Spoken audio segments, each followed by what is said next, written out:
Hey everyone, on this episode I speak with Mike Boogaard. He is an experienced Chief Revenue Officer, SVP of Growth and Sales Expert, and has grown his own agencies, sold agencies, and helped scale technology businesses. He has straddled both the worlds of agencies and technology and SaaS, and he understands how both go to market. He understands how both win new business. And he can see where agencies struggle, technology businesses struggle, and what they can both learn from each other. By the way, huge shout out to Alicia Linden from ITSMA, Momentum ITSMA, who introduced us. And since she introduced us, Mike and I have been geeking out about all things to do with sales, business development, and my new pet passion, which is the link between sales and introversion, which I'm sure we'll touch on a little bit later. Mike Boogaard, welcome to the show. Thank you, Nathan, and thank you for the invite. Really looking forward to it. Super excited to have you on the show. So for our listeners who don't know, please introduce yourself and tell us a little bit about your journey. Yeah, so I've been in sales for around about 20 years, showing my age a little bit now. 15 of those were in agency, always in commercial roles and sales leadership roles. As you mentioned, I founded and exited 2 of my own agencies. I've been first feet on the ground for American agencies trying to get into the UK and EMEA market, and I've been MD of other agencies. I also spent 5 years in SaaS, which was a phenomenal learning experience, to be honest with you. A little bit about myself as well, I guess, Nathan. Otherwise, my wife and kids will get upset. So I'm a husband. I have 2 wonderful girls. I have to say the wonderful part, of course. I am a passionate tennis player and a very hopeful, although that hope is slowly dissipating, Arsenal fan. It was all going so well until the Arsenal part. It was so going so well. It's not over yet. It's not over yet. It's still a long way to go. It's the hope that kills you. But anyway, we digress from Arsenal and football talk. So really fascinating background. I want to unpack a lot of that background and experience because I think it's super relevant for our audience. I guess one of the first places I want to go with this is just because of your experience in agency and in SaaS, you have a really deep understanding about how both go to market, how both win new business. And so I think you've got a really interesting vantage point to talk about what they can both learn from each other because, both of them, both agencies and technology businesses sell to large businesses. Both have to, understand the pain of their buyer, need to do great discovery, need to understand who the economic buyer is, need to really make the case as to why them and not somebody else. So there are lots of similarities between how they go to market, but also lots of differences. What would you say are the main differences between how agencies and SaaS businesses, enterprise SaaS businesses sell? Without a doubt, I would say the biggest difference is the intentional nature with which SaaS organizations go to market and their sales processes. In my experience, nothing is left to chance. There are onboarding processes that last 2-3 weeks. There's constant learning programs.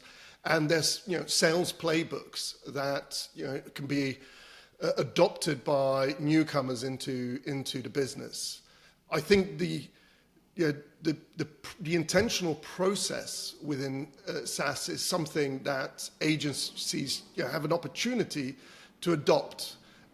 Typically, and I speak, I have to caveat this that I'm speaking on behalf of my experience in independent agencies from about 5 million to about 20 million revenue.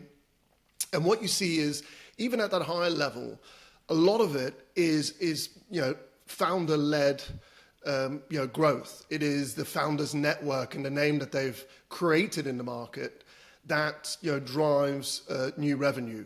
And potentially that then passes on to maybe some of the exec team, but that isn't scalable beyond that glass ceiling. And I think that's the biggest difference I see. And one of the pushbacks that I often get, when sort of talking about, the agency sale is, well, but we can't be as systematic as SaaS because we're creative. Everything is, bespoke and tailored. and therefore, a standardized process. It's, we're not selling widgets. Well, I'll tell you one thing, Nathan, certainly from my experience at the likes of Sprinkler, the best salespeople there are consultative, value-led salespeople that are truly trusted advisors to their clients and customize every solution and sale to the people that they're speaking to, the organizations they're speaking to. You're right. There are differences between agencies and technology businesses. Typically in a technology business, when they reach a certain size, it's not the founder that's doing the majority of the sales. It may have been in the early days, but they have a sales function and a sales team. Whereas in agencies, it's typically either the founder or account managers who are doing a lot of the sales and new business, and especially sort of cross-selling. Maybe talk a little bit about what a typical B2B sales process looks like, agnostic of whether or not we're talking about agency or technology business, because you're selling a business-to-business product or service. There is a systematic, predictable process and a structure that you should be able to take into any organization to have them follow a series of steps. And the steps may vary depending on what specifically you're selling and what type of organization you're selling into. But typically there should be a typical structure for B2B sales. What would you say is a good B2B sales process, and how do those sales processes differ between agencies and technology businesses? The client engagement process, as I would call it, typically does look very similar. You've got your discovery phase, which is where you're really trying to establish what that pain, what the problem, or let's turn it into a positive, what the opportunity is that you can deliver for that client. Then you've typically got a stage which is, scoping. You're actually sizing up the prize and what it should look like, what that solution should look like. You then get into the proposal stage, which is, where the financials start coming in, and ultimately to the approval, contracting, and close stage. And all organizations, all sales processes look very similar. I think the biggest difference, Nathan, is that we need to take into consideration that the sales cycle for an agency, even on a larger deal, can be anything from only 3 months to 2 weeks, as little as 2 weeks. Whereas, the typical SaaS sales cycle for, let's say, a sort of mid to large size value deal is probably 9 to 12, often 18 months. And therefore those stages essentially become more stretched and not evenly stretched. There will be a lot of discovery once done, that you need to establish that pain and essentially that the benefit, the impact that you can deliver. Also, the decision-making stage typically tends to be much longer. One thing that is the same, however, is that those are often the stages where in the discovery, there's not enough discovery done, and in the decision stage, inertia sets in on behalf of the buyer. And those are the critical stages. So I think the biggest difference really is the sales cycle. But there's a lot of stages and characteristics of those stages that remain the same. Yeah. And also, I guess one of the other big differences is that typically for agencies, you always know who you're selling to. You're selling to the marketing decision maker, whether that's the CMO or, the person in charge of making marketing decisions. Whereas in technology sales, in enterprise sales, often, unless the inquiry hasn't come inbound, you're not really sure who it is within the organization that you need to be selling to. So there's a process of actually finding, who is where does the pain sit, and who feels that pain most acutely within that organization, and then how do you then quantify that pain? Whereas with agencies, you kind of typically know it's the marketing decision maker that you're targeting. Yeah, I totally agree with you. Although I will say that in the agency consultancy sales that I've been involved in, they are also turning more complex, and very often, the person you're speaking to, the one that you've identified as the EB isn't actually, so the economic buyer isn't actually the final decision maker, and it comes down to a committee as well. I think the biggest difference, which you're right to point out, is that some of the technology sales, for example, a sprinkler is a solution that straddles many different parts of the organization. Ultimately, even at a C-suite level, it is the CMO, the CTO, the CIO, and even the CEO that are ultimate stakeholders in the decision. And that becomes a lot more complex because the buying committee is now exponentially increased, and you've got to address all of their needs, concerns, fears as well. So let's break down that sales process, that B2B sales process that you outlined. So discovery, scoping, proposal, and close, I think you mentioned, are the main 4 stages. And obviously the most important of those stages is the discovery, right? Because if you don't find the pain, and if you don't really understand and quantify that pain, I don't think you'll be able to progress the deal very far. The deal size won't be very large at all because you're not selling to the person that can really buy value. You just won't be able to progress the deal without effective discovery. So how do you do effective discovery? What is discovery, first and foremost, and how do you do it effectively, whether that's in agency or for technology sales? Yeah, great question. Let's start with what is discovery. For me, it is the opportunity to truly identify what the corporate objectives are, what the big goals of the business are, what the funded initiatives are for them to reach those objectives, what the capabilities of the organization are, and ultimately what the gap is between those capabilities and achieving their goals. So discovery is really about making sure that you truly understand the organization, what they're hoping to achieve, and what impact you can make. And it sounds really kind of complex, but actually you can boil it down to 3 questions. And if you can answer these 3 questions with conviction, you've got your discovery almost sewn up, which is the 3 whys. Why anything? Why should the organization do anything at all at this, make any change at all? Why now? Why does that change need to happen now? That's, ultimately allows you to identify the urgency and the likelihood of your sales cycle being shorter rather than longer. And why us? Why should they work with you over a competitor, which is the obvious one, but why should they actually, pursue this route with you versus another distraction or initiative which they need to, which they can possibly explore? If you can answer those 3 questions with such conviction, and then make your champion, the person at the client side who you've identified as an influencer and decision maker, be audible ready on those 3 whys, that's when you know you've done your discovery well.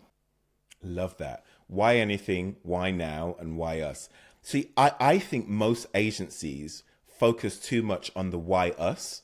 I think if you look at any typical agency deck, they'll start with, okay, an articulation of the problem, maybe, for the client. Here's your problem, Mr. Client, and here's why we're perfect to solve that problem. So this is our credentials, this is who we've worked with, this is our validation, this is what we've done, aren't we so great? I think they over-index and spend too much time on that why us without really taking the time to understand why anything. Why should you change? Like, what's the opportunity? What could be the upside here of you changing, as opposed to you doing nothing? Because, like, as you said, a huge amount of why deals stall or don't progress is because of inertia. Like, I'm happy not doing anything. That's probably the biggest competitor rather than other direct competitors. And then why now? Well, okay, I know that I need to make this change. I know that it's a problem, but why should I do it now? Why do I need to wait? Why can't I wait for 6 months, 9 months, 12 months down the line? So generating that urgency as to kind of why they need to act now is fundamentally important. And then the third thing is, okay, if we've qualified those first 2, it's then, well, why are we the right partner? Why should you choose us as opposed to the agency down the road or the tech company down the road. And I think agencies over-index too much on the why us. I think that's a valid point. And, one of the things that I've found at Momentum is that it's always very much insights led. And I think that's something that, is a really powerful way to approach things, to make sure that you start, with the why anything as part of any organization, as any sales pitch. And the reason is, it is, a sales process is ultimately about change management. It is about making an organization, whether it's a light lift or heavy lift change management, it's about making an organization shift from one state to a future state, the current state versus what the future could look like. And I think, to add to this discovery question, discovery is never done. Discovery is an always-on process throughout the stages of the client engagement process, because at each stage you're going to gain a little bit more trust. You're going to open up another can of worms that you potentially need to address, etc. And doing that, discovery, continuously throughout the process just makes you stronger and will actually differentiate you from the competition, who have done their discovery, half an hour call, I now know everything about you, and now I'm going to make it about me. Here's my proposal, and this is what previous work looks like. Yeah. So I think there's a lot there that can be unpacked and improved, but it doesn't mean all agencies, by the way, are going out there with, look at us, look at how creative we are, look at how good we are. Not at all. Not at all. I'm generalizing. I'm generally overly generalizing, but maybe not too much. Agencies, in my experience, it may be different. Maybe different for you.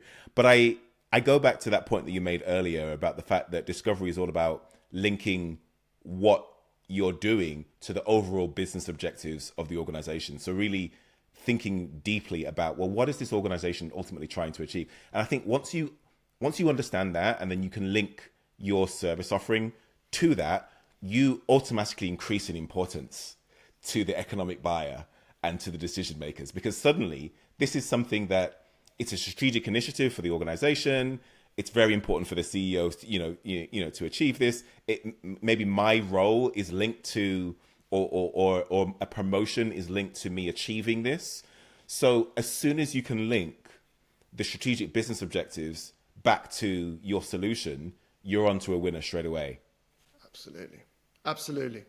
I think the other thing is, and I love what you've just said about, how does this affect my role? Because a lot of decisions are made on the basis of either fear, how, the risk management side of things. I don't really want to do this because, ultimately, how is this going to reflect on the business and on me? But equally, the positive side of that is, if I make this decision and it is successful, how does that reflect on me positively within the organization? I think the tying it back to those corporate objectives and the funded initiatives, etc. What SaaS names is, I absolutely love, which is the pain above the noise. Ooh. Right? It is, what is, because one of your previous sessions, you talked about, deep discovery, and that silence that then leads to more insights coming from the person that you're doing the discovery with. The reality is that when you're doing discovery, you're going to first get the simple layer. We need this. We're looking for this. We've identified that this is a strategy that we want to pursue. But it's not about the strategy they want to pursue. It's why do they want to pursue the strategy in the first place? Well, it's because we've got, serious growth targets that we need to hit. We're low on, down on our numbers this quarter. Why are you down on those numbers? And that's when you start getting to the true pain above the noise, not just that, the sort of superficial level of pain or problem that, initially comes out. Mm. And then going one level deeper, if you're then able to understand, well, why are you down on those numbers? It could be because of a number of things, right? Our sales team aren't performing, we've got massive inefficiencies within the operational team. And then once you can then quantify the impact of not solving that problem, if you've got then 30 salespeople that aren't, performing, or a large operational team, and if you then start quantifying, well, how much are they earning, and you've got 50 people, and they're in there, and this is happening for 3 years, suddenly you start to quantify the fact that this issue is a much bigger issue than what you initially thought it was when you brought us in. So that's how you can then start generating urgency to solve it, because this has been going on for 3 years. You've not been able to solve this problem, and you're losing, X amount, £1 million, £2 million a year, or whatever the figure is. That's an issue that needs to be solved now. And also, if you're not able to solve that problem now, what's the impact on you? What's the impact on your career? What's the impact on your employability? How does that make you look to other stakeholders? I think that ability to then say, why now? I think you then increase the urgency significantly by quantifying and going a level deeper with that discovery. I love that, because the why now, typically, people assume it is about timings. You need to do it now because if you can start benefiting earlier. But why now is also stopping the waste, or and those numbers, and actually making savings, operational efficiencies, etc. And it goes much deeper than just a timing perspective. The client said that they want to start in the next month or so. Okay, but why? What is driving that urgency, etc. Yeah. And I think one of the things that agents, so SaaS businesses, the ones that I've worked with, were very good at building business cases for their solutions. So at Sprinkler, there was a very, very well-defined initiative as part of the customer engagement process, which was the business value assessment. And this is ultimately understanding the impact part, as you mentioned, the metrics, if we go for the MEDDIC model, and we'll probably talk a little bit more about that later, but the metrics that they care about and that you can deliver. And if you take the current state and negative consequence of doing nothing, and then demonstrate the future state and the positive business outcomes that it delivers, and you put those in numbers, people get that. And those numbers could be revenue numbers, cost-saving numbers, headcount, et cetera, operational efficiencies, ad efficiency, whatever that may be. And I think agencies miss that fundamental opportunity. I agree. They typically put together a really smart solution, often creative, sometimes theoretical, sort of foundational. They go through all of those processes. They've understood the need. They've understood the opportunity. They've designed the strategy. But then they forget to add the actual gains that this can deliver. Now, no business case in SaaS is set in stone, absolute guaranteed money back. But based on a level of assumptions, it is possible to build a really solid foundational business case for the decision. Agencies can do the same thing. Yes. And I think maybe there's a fear of that commitment being held to account, but most often than not, there are assumptions there, and these strategies will deliver the impact that they're designed to deliver. So why not, at least, sort of give a taste of that? Yeah, no, I agree. It may be because, and I'm hypothesizing here, I'm just thinking about this as we're discussing it, but maybe it's because quantifying those other impacts on the wider business would involve other stakeholders. Whereas, going back to my point earlier, typically, not in every case, but typically for a certain size of agencies, they're typically speaking to the marketing decision maker. Whereas if you're thinking about other things to do with operational efficiency or other metrics that are important in the business, you'll have to bring in other stakeholders, which will increase your value and will increase your ability to actually convert that opportunity, because suddenly, instead of just speaking to the marketing decision maker, you're speaking to all the other decision makers, right, who are implicated in this pain. So it'll probably make your deal be able to close quicker and at a higher value. But maybe there's a little bit of a fear of having to engage other people that are outside the remit of who we typically talk to. I think that that's a really valid point, and it brings me on to another kind of passion of mine, which is, as you know, account-based marketing, which I had my own agency and consultancy, and obviously Momentum is foundational in ABM practices. Is the misalignment between marketing and sales. So where you say, when we're selling a marketing consultancy or a marketing program, a demand gen program, brand to demand, account-based marketing, that decision typically can be made by, at the very least, the CMO. But actually, you really do want sales to be involved as part of that conversation. You want to make sure that you're aligning to the ultimate stakeholders, which are the sales team, who then take what you've created and turn that into revenue. If you close that loop, you can start really associating revenue to your marketing initiatives. Now, one of the stats, and if I remember it correctly, from our Momentum's ABX report, is that only 8% of organizations that were surveyed reported that marketing was given accountability or ownership of a closed-won deal. So, that just shows the massive gap still with between those two core stakeholders within, pretty much any marketing project. Okay, so we've talked about discovery. It's taken quite a while to discuss discovery, but it's important. It's super important. I want to talk about scoping. So the other areas were scoping, proposal, and close. Let's talk about scoping.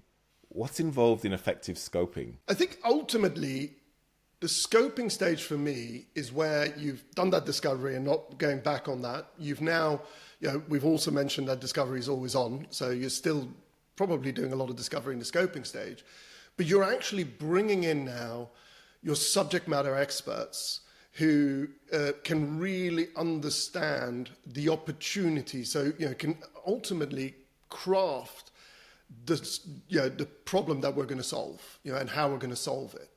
And I think that's where in the scoping stage you bring those subject matter experts into the picture, and you start designing what it's going to look like.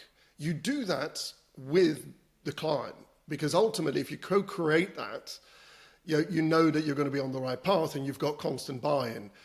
In a very much shorter sales cycle, typically what an agency will do is formulate the answer, present that, and then go back in it and refine it based on some more feedback. And I think that's a natural thing to do when your sales cycle is anything up to 3 months. I think the difference being in SaaS that where the sales cycles are longer, certainly from my experience, that scoping stage can have many cycles within it, where you need to understand exactly the impact to the IT team. You need to understand the impact to the marketing team, to the sales team, et cetera, et cetera. So you're actually doing several layers of scoping as part of that. In my mind, scoping and proposal kind of form one and the same. An agency scopes the project, they create a proposal, they then submit that proposal, and then follow up and then try and close that proposal.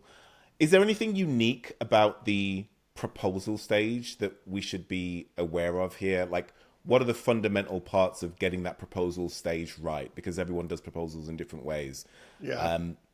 Is there anything special to mention here about the proposal stage?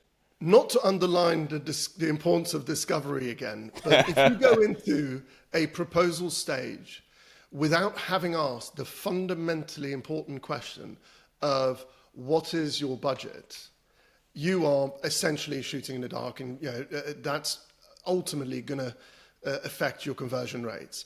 And it's a really tough question to ask, but I personally feel that that is the toughest thing, but the most important thing as part of the proposal stage. You need to know what you're working towards in an agency setting. And you don't, it doesn't need to come across as a So what's your budget? How much are you going to spend with me? Right? There's very easy, much more gentler ways of doing that, which is, okay, this is absolutely great. We've got lots of ideas. Now, what would you typically spend on an initiative like this? You can start basically,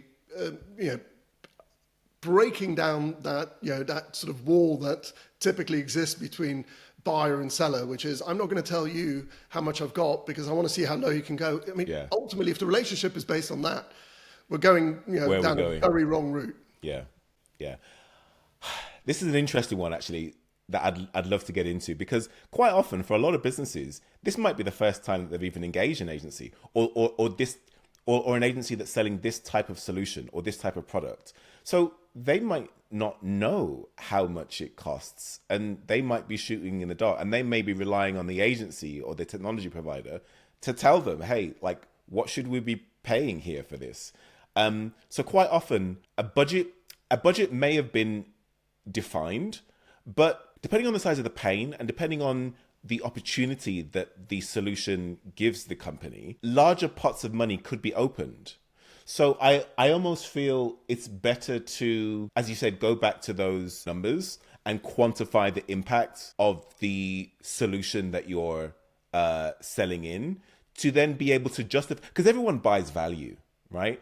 The right people shouldn't be buying on price. The right people should be buying on value. Agreed. And if your price is less than the value that you are charging, that you are creating, then it becomes a no-brainer to pay, £500,000 for something that you're creating 2 or 3 million or 4 million pounds for. But if you haven't been able to quantify the impact of what the upside is, then that £500,000 suddenly sounds quite expensive. Talk to me about what happens when the client doesn't know what their budget is. I think you make a really great point there, which is that one doesn't work without the other. You cannot put a proposal in front of someone of X amount of dollars, pounds, euros, without having quantified in some way what the payoff is, the return on that investment is, and you can't do that without understanding the pain and the problem that you're solving. I think the key to this is when you're selling something new. Account-based marketing, for example, a lot of organizations may have dabbled in it but not done strategic one-on-one account-based marketing, and therefore do not know how much to spend. You have to work with them on it.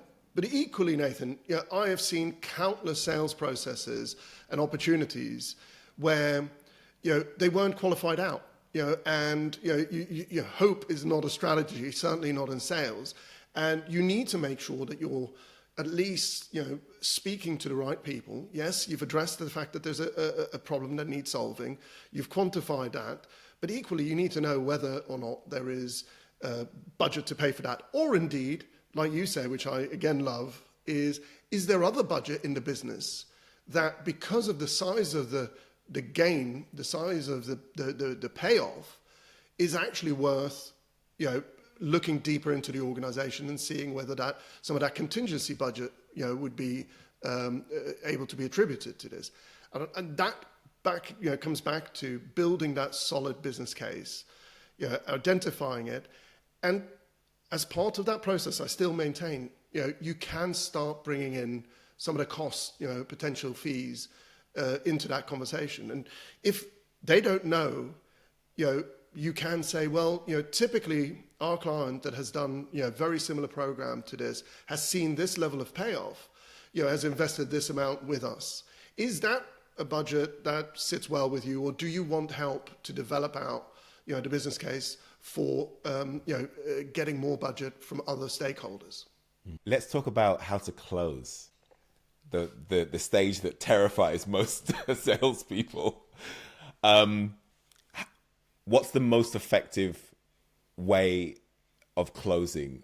What effective strategies have you seen? What things have people said that have you've now used in your own repertoire and your own closing strategies? What's the most effective way to close a B2B sale? It's a great one, and the answer is a little bit more complex than just a tip or hint that you can sort of whip out at that stage of the client engagement process. I think the secret to the close is the previous stages combined. Agreed. If you have built a solid case for your solution, you've built a champion within the organization who has power and influence to get this proposal solution in front of the right people and those buying committee. You've got that person audible ready on the 3 whys so that they can repeat it when you're not in the room. And you've put all of those numbers together and you've built that business case. The deal ultimately should close naturally itself. So I think there is nothing you can do. Listen, you can take him to Formula One or Wimbledon or a nice dinner. It is not going to help at that stage. There aren't magic words you can say. There are no magic that can words. Get there is the no deal across the. Of course, there's absolutely ways that you can save a deal in the closing stages. And if you've not maybe done the stages properly or something has changed, right? At the moment, we're going through constant change. There's a lot of businesses that have seen restructuring, etc. And so at the last minute, you've done everything perfectly, and at the last minute, your stakeholder disappears, and maybe you haven't multi-threaded the deal enough. At that stage, you either have to start that sales process again, right, which it will take a longer time, or you need to find maybe a way of accelerating through those stages faster, with the new circumstance. But there's almost nothing you can do in a close stage. It is all done before that.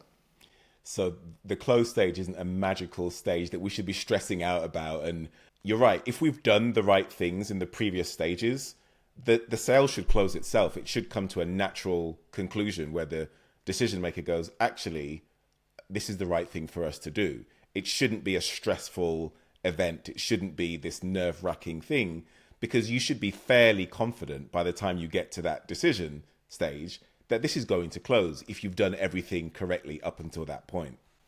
Yeah, I think that a lot of people listening, and some of my colleagues, in SaaS sales and agency sales, are probably thinking, Mike, it's not that easy. And the reality is, of course, there are things, and I'm thinking directly back to a deal that I was working on with a major bank, and right at the end, the budget disappeared. And we had done all the discovery, everything else. It was a long process.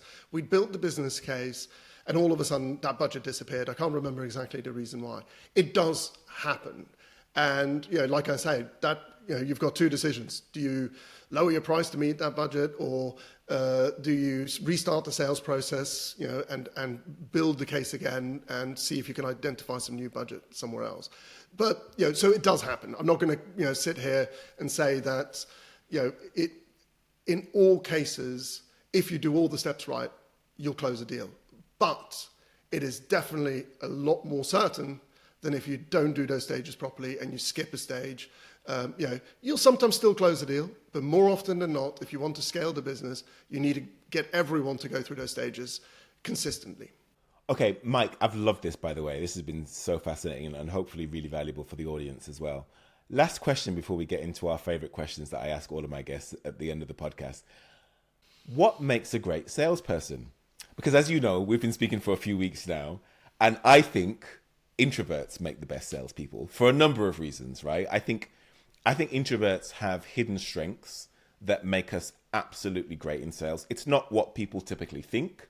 People typically think extroverts are the best in sales because they're gregarious and they're alpha and they're out there and they like to present and they're front of the stage and they have all that rah. But I actually think the power of introverts, because you're naturally curious, because we like to put the other person at the center and not have our sales mouth on and overly present and be quick to present with our ideas, because we like to do a lot of deep research, because we think before we speak.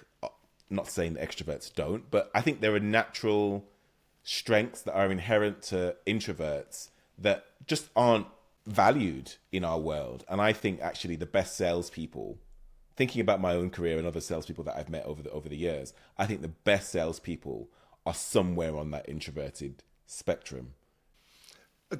You and I have discussed this quite a bit. I'll tell you what I believe makes a great salesperson, and then you can tell me if that matches to the introvert kind of personality. Let's do it. I think the first quality is the ability to listen and actively listen. So the difference between listening, taking some notes and moving on to the next question, to listening and doubling down on what you've just heard with a couple more questions. That active listening is a fundamental quality of sales. The second one, you've mentioned the word already, and top of my scorecard when recruiting is curiosity.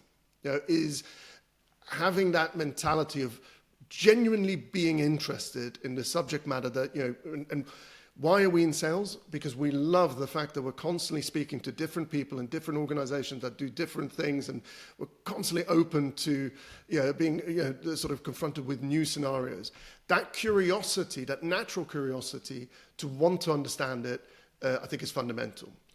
Grit is part of it. It is making, when the times get tough, and in sales they always do, there's quarters where you don't hit your number, etc.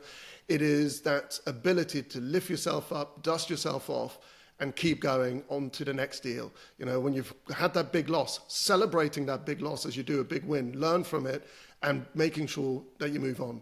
And lastly, I think empathy is fundamental. That ability to identify with people, to understand people, and often read between the lines and truly get where they're coming from. And being able to communicate back in a non-arrogant, aggressive way that is, basically easily, accepted by others. I think those would be my qualities. Now, you tell me, how does that match?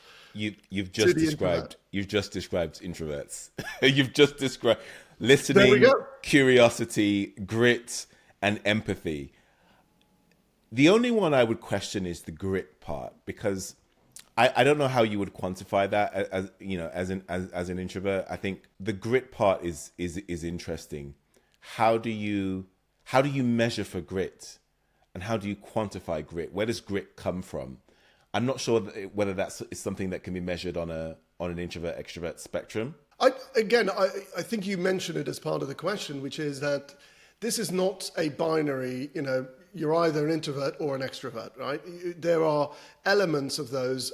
There's obvious, different sides of the spectrum, with those people that just love being the center of attention, on stage, phenomenal, no fear, etc., versus those that literally, just want to be alone, in a room without necessarily having to engage anyone. We all sit somewhere in between now. What I love about our discussions about the introvert versus extrovert is I think that tenacity and grit is a quality that doesn't actually potentially sit with either or. It's just one of those things where some people struggle lifting themselves up and just wallow in the misery of having failed, versus others who are just pursue regardless of what happened before, and regardless of the risk, etc. And I think that tenacity maybe doesn't have to be one or the other. Nathan, it's a great list, by the way. I agree with all the things on the list. Very hard to quantify and measure, especially in an interview scenario. How do you quantify listening, curiosity, grit, and empathy? How do you find this is like a needle in a haystack? This is like a unicorn type person. Where are these people found, Mike? Yeah. How do you find these people? Well, I think there's a couple of ones that are really easy as part of this. So the active listening. Whenever I interview someone, I make absolutely sure I am focused on whether I say something and they double click on it, or they just move on. I think that's about the active listening. If they've asked, I'm telling them something about the role, etc., and there's something like very simple one, right? Yes, we offer bonuses as well as a basic salary. Okay, how does bonuses structured, and what percentage of your sales team have made their bonuses this year? Though that's for me, those are a simple example of just digging a little bit deeper and actively listening there. The curiosity, I think, comes out in not just the research they've done for the interview, but actually the questions that they ask. And very often, you kind of like, at the end of the interview, there's like 5 minutes left for, have you got any questions for me? That is, to me, the most, I know we don't leave enough time for it, but actually the most important stage of the interview, because it's the questions that identify curiosity. What's your culture like at the company? Or have they really dug into the organization, done the research, and found a question that's a fundamental decision maker or influencer for their decision? I think the grit one typically will be a story, right? So I will ask, tell me about a time where you had a bad quarter, or a deal went south, and you miss your bonuses and you picked yourself up. What did you do about that? That's a way of finding grit. Empathy, I think, comes through the entire process of the interview. Sure. And you kind of identify that the person really understands it. You kind of feel that and intuit that, whether or not they're empathic or not. I agree. Let's get into our favorite questions now at the end of the interview. These are the questions that I ask all of my guests, so I'm excited to ask you some of them as well. Short, quick, don't think too much about them. Are you ready? Yeah, let's go. Tell us about a time when you failed and what you learned from the experience. First business I set up, I was running nightclubs in London whilst at university, and rather than saving the money and investing it like my brother did in power gen shares, I spent it all every night when in the nightclubs. So I think that's a learning from that I look back on. But you had a good time in the nightclubs at the time. Absolutely great time, but he benefited more than he benefited in the long term. Yeah. Tell us about some of your early mentors who influenced your approach to sales and marketing. Without sounding too corny, my dad. First experience, he's a phenomenal salesperson. And first experience, I was 7, going on a school sort of work, go out with dad day. And he took me around to some of his biggest clients. And I just absolutely loved the experience of sitting in front of people. And that day I knew that sales was for me. Oh, wow. That's what attracted you to sales. Yeah. Never, ever done anything else in my life. Wow. That is really fascinating. What a formative experience that was, especially it being so young. What was it about that experience, do you think, that was so... Well, we talk about the empathy and the curiosity. I saw my dad sort of, going to work and sitting in these meetings. Obviously, in those days, face to face, you'd drive to the client and you'd sit in a meeting. And he was such a trusted advisor to them that this entire room of buyers, he was in textiles, fashion, and this entire room of buyers were just captivated by what he was sharing. And I thought, my goodness, what an influence, what a way. But he did it in such a way that it wasn't arrogant. They were loving it. And they just really appreciated my dad's advice and thoughts and, and insights that I thought, wow, people are listening to my dad. And that moment to me made such an impression that I always knew what I wanted to do. Who do you think is the better salesman now, you or your dad? Always my dad. Always my dad. I'm still learning every day. Right answer. Tell us about some of your favorite books. What do you read for personal and professional development? Favorite book of all time is Barbarians at the Gate by Brian Barrow. Enron. Enron, no, right? It's the takeover of R.J. Reynolds and Nabisco. Famously quoted, there wasn't enough money in the world to make the deal actually work, and it had to be highly leveraged, etc. But it's also in a movie, so for the non-readers, great movie. But that's my favorite book of all times. It's just a great story and slightly business focused.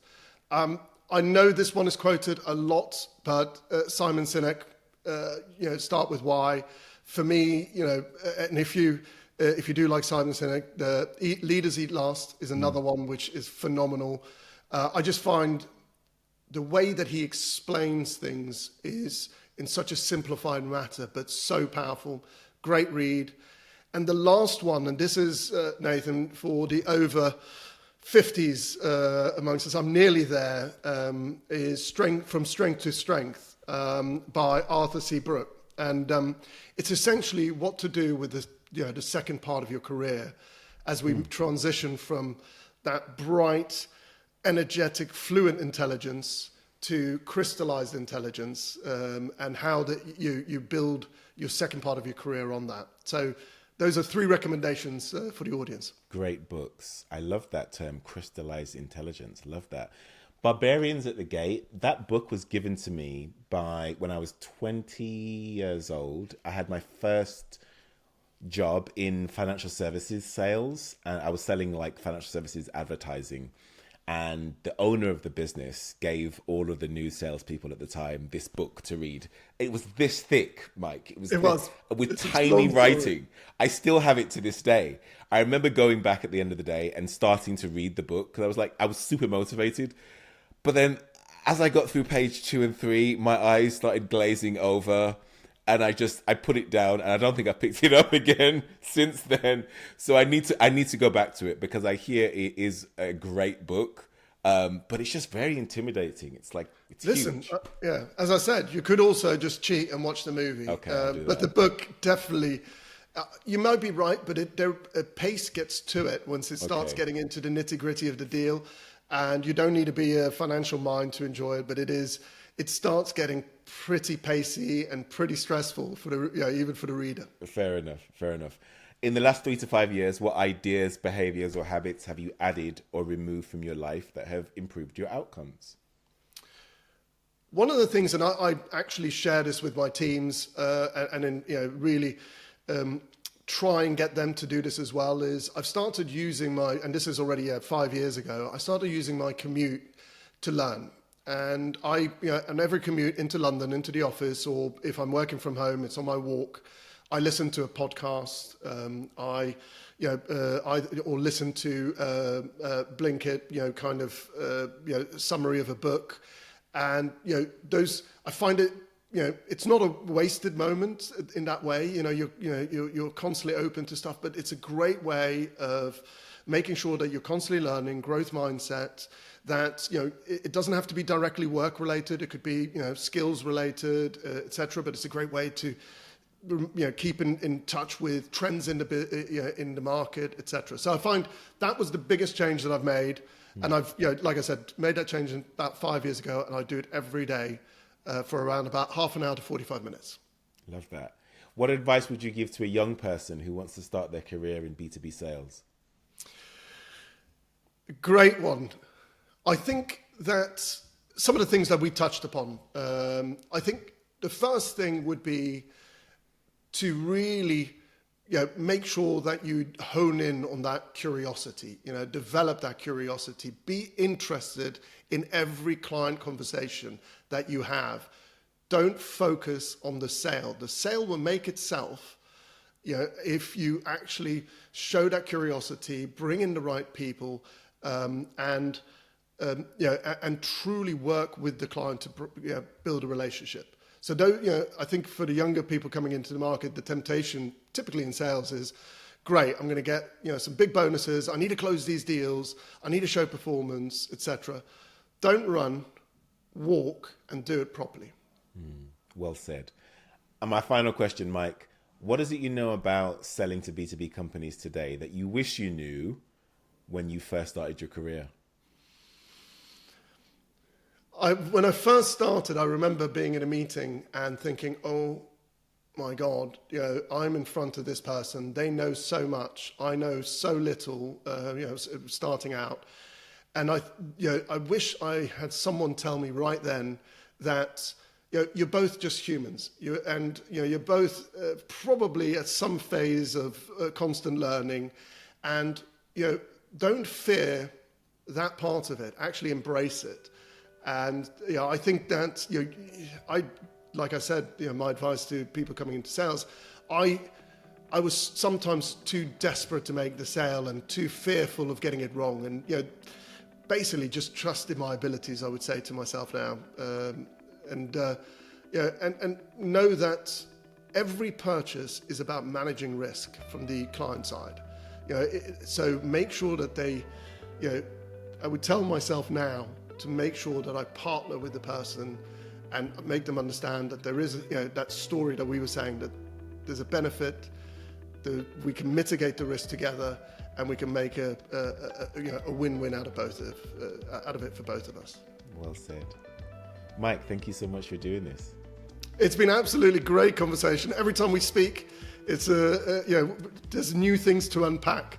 So Nathan, thank you so much for the invite, and I hope it was insightful for the listeners.